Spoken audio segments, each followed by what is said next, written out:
We have to find somebody that'll work with us that has dealt in the dirtiest of dirty business. We're losing. Other stuff that you just have not shown? Yeah, well, everything couldn't make was 4 episodes. Right. So it was a lot. You had to pick and choose things. Like even in an area where he chooses to date people who he knows previously dated someone. He has a baby by a woman that was dating Tupac. Wow. To add to it, but we had to cut it down so he couldn't. For time. Yeah. So are you coming out? I know next year is gonna be a number 2, season 2. I just put it on YouTube. I just put it on YouTube. Diddy's whole run might really be cooked now. Ever since 50 Cent dropped those prison tapes and the internet went into full meltdown mode, everybody started asking the same question. What else does 50 have stashed away? And when he sat down to talk about his Netflix docuseries, Sean Combs, The Reckoning, he made one thing crystal clear. What we've seen so far is just the tip of the iceberg. 50 didn't dance around it at all. He flat out said there's more footage coming, and yeah, he's ready to let it fly. Diddy was recording because he thought he was about to beat the case, so he wanted to do a Netflix documentary. Didn't pay the guy, and then 50 got all 140 hours of footage of secret Diddy tactics. Well, there's a guy named Neil who was mentioned in the court, works right up under Diddy, was organizing everything. Allegedly, they are saying that he is on video, film, tampering with witnesses, giving out addresses, offering money, bribing, we'll pay for your lawyers, all kind of shit that could be counted as witness tampering, obstruction of justice. And 50, of all people, has his hands on this footage. And I'm hearing that this could implicate Diddy's lawyers in some bullshit. They could be charged. This shit is getting wild. And I'm hearing that this 50 Cent documentary is just the fucking tip of the iceberg. This guy in this video said one specific name, and it was Neil, and it automatically made me think of Neil Dominique. Everything that we just covered the other day that came out from Diddy's former chef, Jordan, who was going to be a witness testifying against Diddy in the criminal trial. You remember, she just took to her Instagram calling out Neil Dominique, saying that he was basically the one to give Diddy information that she was testifying to the grand jury. She has been claiming for a while, when she testified to this grand jury on April 2nd of 2024, just 2 weeks later, Diddy's attorney would text her saying, "Dear Chef Jordan, this is Aaron Dyer. I'm Sean Combs' attorney. I left you a voicemail last week, but wanted to follow up. I have been told you have been contacted by law enforcement and might want an attorney to represent you." So that man in this video was basically saying that 50 Cent has video footage of Diddy talking to these people and setting this up to go. He even hinted that the next batch of Diddy tapes could hit YouTube, meaning anyone, anywhere, can see it with their own eyes. But that wasn't even the biggest shocker. One of the most damaging claims to surface after that interview was the allegation that Diddy tried to intimidate and influence a juror. That detail alone had the internet buzzing nonstop, with people scrambling to connect the dots. Then 50 took it even further. He casually revealed that he's sitting on 140 hours of footage. When fans started questioning it, he doubled down online and posted, "Yes, I have the footage, LOL," like it was nothing. That single post sent shockwaves everywhere. And it didn't stop there. 50 also explained exactly why he decided to go at Diddy like this. It's clear. I don't have any reserve, like the fear that they would actually have towards him. I don't think he's special. And as a docuseries that wasn't in the previous docs that you saw, because they said, no, I'm gonna do that one because 50, that's gonna be the big one. None of that. Like I think it's just the way I was brought up. I don't really register those things. I've been through way more extreme things than these people. I look at the project, it's just another project to me, and look and create reasoning for it. It could be their personal take on why it's the way it is, but if they watch the docuseries itself, they'll understand it's been done tastefully and it is the best version of a docuseries that you'll see on this. Well, he is a big part of the culture. Like he's a respectable. He made it to respectable position than Goldchip. Any smart person would pick their fights. And you say, I don't really get anything out of it. It's not my business anyway, so why say something about it? Like, the docuseries is me putting together people who had different experiences and letting them tell their truth, right? And a lot of things come out that make clarity for you in a different way to it. But I only was comfortable saying stuff about him because I've been saying it for 20 years. I've said it since that day. That day, I'm like, what? Nah. According to him, this wasn't random or emotional. It was calculated, planned, and built off years of watching moves behind the scenes. What really turned heads was how many people finally agreed to speak up. Folks who avoided past documentaries suddenly felt safe stepping forward because they trusted 50 and weren't scared anymore. That alone changed the whole game. One of the wildest moments for 50 was getting footage from Diddy's final days before his arrest and indictment. Journalists would ask that, but the journalists would also say, I'm gonna keep my sources secure, but but I got it though. They can blame it on me. That is that. I think he's gonna actually like the project. He's gonna see that it was done fair, the perspective. Because he's gonna see too many people or he'll be consumed by what his personal experience was with each individual that's saying things about him because he lived these things. She's gonna understand it.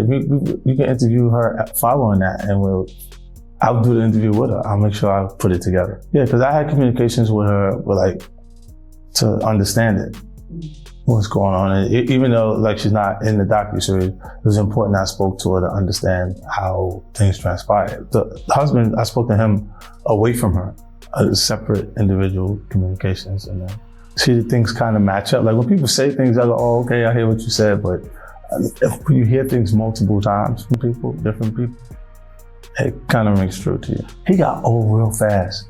His hair was jet black, like mine. And the next day, he was like a full. All I saw from him was the raccoon pictures from the courtroom. When they drew him, it was looked like a raccoon. He said watching that raw material for the first time was intense, shocking, and explosive. Just like that, 50 stepped back into the spotlight doing what he does best, bringing receipts, real proof, no fluff. He even joked that if you're not exposing your enemy through a full-blown documentary, then you're not beefing on his level. And while A-listers from Diddy's circle stay quiet, 50 made it clear he's been collecting this info for years. Quiet moves, perfect timing. Bros called me up. He's like, yo, Gene, you and Wolf, I got y'all tickets to LA. I said, all right, cool. So I go down there and I pick up the tickets to LA. I got Wolf ticket. So I'm calling Wolf up. I say, yo, Wolf, I got your ticket to go to LA. Wolf said, I ain't going. I said, what you mean you ain't going? He said, yo, Gene, I ain't gonna tell you how I'm making I ain't gonna tell you how to make your money, but I'm gonna let you know this. I told Puff them if they wasn't gonna take 2 tour buses of my niggas out there with us, I'm not going. Wolf is the head of all the functions that has to do with Puff dealing with security. I have my own contract with Puff, yeah. Paul Offord ran Green Gate Security, which is the daily operations of Puff stuff. That's his house, his cars, his transportation. He ran the office, the bad boy office, the clothing, all that shit. He ran the daily operation with his security. Wolf is over whatever's happening with Puff. Now Diddy is behind bars, arguing with lawyers, while 50's documentary keeps picking up steam, and there's nothing he can do to stop it. Diddy's legal team already tried to shut this whole thing down. They released a statement calling the documentary illegal, and even leaned on Netflix to pull it completely. But here's where things get even messier. One explosive story didn't make the final cut at all. That missing piece centers on someone extremely close to Diddy, his former bodyguard, Anthony Wolf Jones. According to public claims, Wolf's passing is being pointed to as something Diddy was allegedly responsible for, and that's exactly why some people are furious it wasn't covered. Gene Deal recently spoke out and didn't hold back. He criticized the documentary for leaving Wolf out entirely and directly addressed Diddy's role in what happened. You understand? Wolf tells Puff them and tell Kirksborough them, no, if y'all not going out there right, nobody should go out there at all. Wolf did not and was not going anywhere that had to do with California. And it wasn't because of the Jake situation. It was that he wanted to be safe, and the only way he felt safe if he was going out there with the dudes from his clique. And that was the Valley Mob. That's the only way. Wolf ended up losing his life behind Puff and his bullshit. And people they didn't even put that in the documentary. Wolf ended up losing his life behind Puff and his bullshit. And that bullshit was with BMF. That's a big segment in my book that I wrote that whole shit. I wrote a whole big situation in my book regarding that, Mighty. And I know you're doing this. I want to say that right there because I was there the night that Meech had promised Puff, you know what I'm saying? He ain't had to worry about Suge Knight. He ain't had to worry about nobody from this point on. And telling Puff some shit like that made him think that he could talk to Wolf any kind of way. Because if anybody knew, BMF was powerful back then. They had dudes from everywhere. And Meech telling him he ain't have to worry about nobody no more,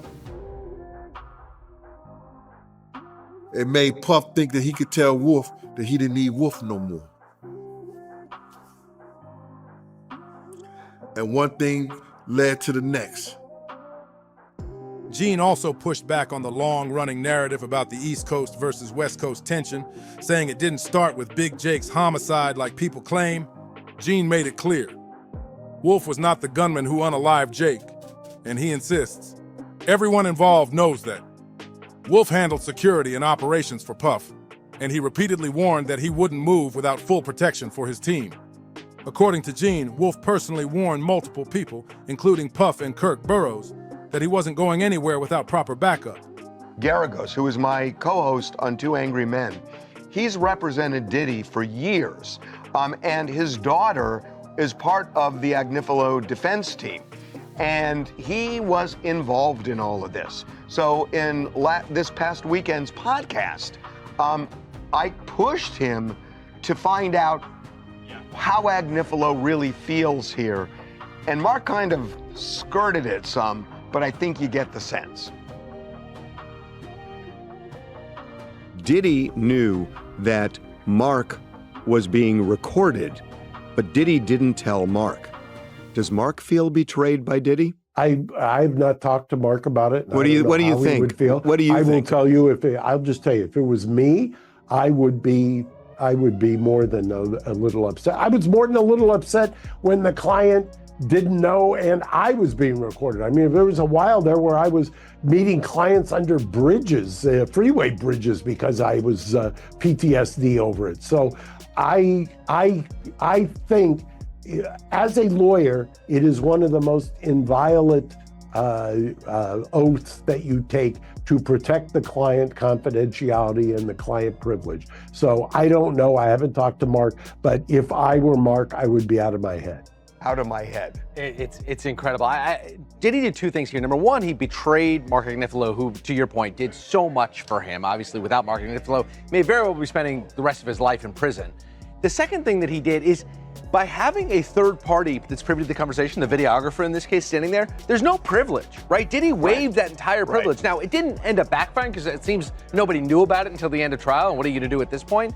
But it's such a callous act by Diddy to just sell out his lawyer It's like that. selfish. It's so Those warnings were ignored, and tragically, Wolf lost his life while protecting Puff and managing security duties.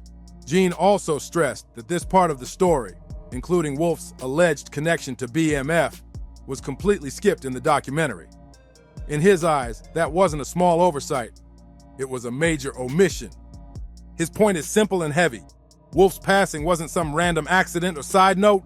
It was tied to power moves, industry pressure, and decisions made at the top, and it deserved way more attention. On the stand for 20 minutes. She will continue on Monday, but before I tell you what she testified to, I do want to give you a warning that she does talk about violence and abuse. Started off with Dawn testifying that she was working with Diddy from 2004 until 2011. She opens up about an incident she witnessed in 2009 when she went to Diddy's home in order to record. She said her and Cassie were downstairs when they heard Diddy yelling and coming down saying, "Where the F are my eggs?" She said Diddy grabbed the skillet full of eggs and tried to hit Cassie on the head, and she went down in a fetal position. Was punching and kicking Cassie before he put his arm around her neck. Diddy then grabbed her by the hair and dragged her up the stairs, and she was in shock. She said she was so in shock she did not intervene, nor did she call the police. Next day, she said Diddy locked her and another person in the recording studio and threatened them. In her own words, he said what we saw was what lovers in passionate relationships do. He said Cassie was okay and it would be in our best interest if we didn't say anything. He claims that Diddy then said he was trying to get them to the top of the industry before threatening them by saying where he comes from, people go missing if they talk. Then after all of that, he got them flowers. Prosecutor then asked, "How did you understand that?" And she said, "Death." His attorney yelled objection, and then they had a sidebar. That's when attorneys from both sides will come up to the judge and whisper between one another and nobody else can hear. At the same time, Diddy and his family are reportedly preparing a massive $1 billion defamation lawsuit in response to the documentary. If filed, it could become one of the biggest cases of its kind ever. But even 50 Cent chimed in, saying legal action would require proving everything in the documentary is false. That's a risky road and could open doors Diddy may not want opened. Financially, the pressure is real. Endless legal fees, appeals, and lawyers drain money fast. Without new income rolling in, the luxury lifestyle Diddy's known for becomes harder to maintain, and that alone hits hard. And then there's another serious issue. If she witnessed, and she's saying that she witnessed, Diddy allegedly recorded private conversations with his own lawyer, Mark Agnifilo, the same man who successfully defended him before. If true, that move is being seen as a major betrayal and only adds more chaos to an already explosive situation. Lawyers depend on client confidentiality to do their job properly. That trust is sacred, and once it's broken, everything falls apart. By allegedly allowing private legal conversations to be recorded, a gangbang, which actually we know it as called a train. And she worked on the album, The Train to Paris. And like I heard one of the YouTube, it could be Tistel, say that we didn't know what the train to Paris meant. But now we know that the train to Paris was a train in Scotland, according to Dawn. It wasn't a train in Paris, it was a train in Scotland. Now, only time I ever witnessed Puff doing something is when 2 guys and 2 girls would go in the room. And that was just regular. And however they did it, whatever they did, that was their business. But he gotten bold enough, whereas that he would do that in front of Dawn and other people at a poolside in Scotland. You sure it was Scotland, man? Yeah, that's what she said, man. Scotland, Arizona, but not Scotland, the country. Nah, she talking about the country, man. Wow. I just think that, you know, man, you got to go back to the drugs and the alcohol, man. The drugs and the alcohol, man. And those things that make you do strange things. And for somebody to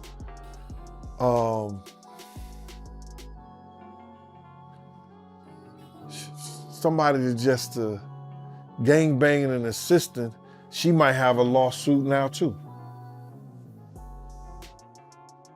She might have a lawsuit too. Because you can't do that to people that work for you, bro. Diddy completely shattered that protection and put himself in an even worse position. And ever since that reckless move, the truth just hasn't stopped leaking out. New details about his alleged operations and behavior keep surfacing, and the docuseries doesn't let up. It even shows footage from that period where Diddy is out in public, stopping for photos with people, mostly men who approach him directly. In one moment, he jokes about being overwhelmed by the attention, saying he needs hand sanitizer and a bath after all the hugs. He laughs and says, "That's what I have to do." It's like 150 hugs, you feel me? We gotta be realistic about what's going on out here. It's time to cleanse. That clip hits different now. Another jaw-dropping scene shows Diddy talking about hiring an editor to stitch together clips of Dawn Richard, a former member of Danity Kane and Diddy Dirty Money, where she speaks positively about him. Why you say that? I did. Shit. If I wouldn't have never met him, I wouldn't have never been involved in this bullshit. You know what I'm saying?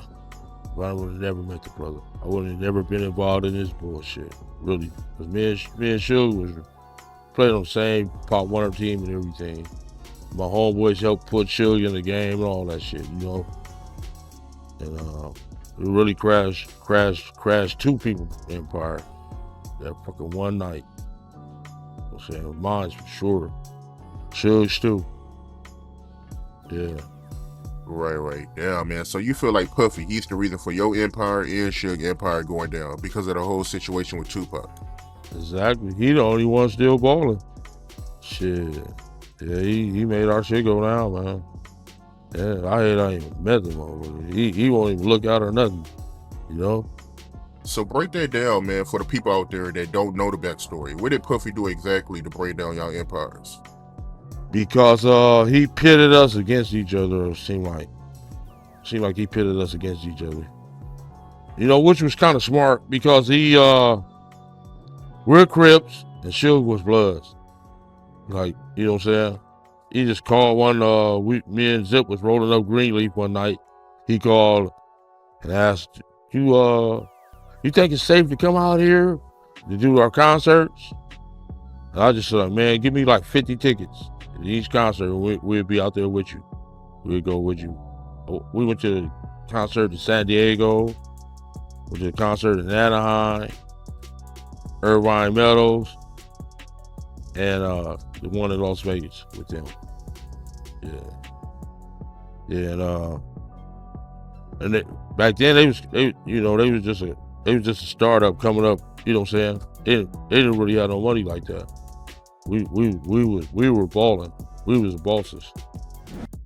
This is especially disturbing because Dawn later filed a civil lawsuit accusing him of sexual assault, battery, harsh working conditions, and unfair pay.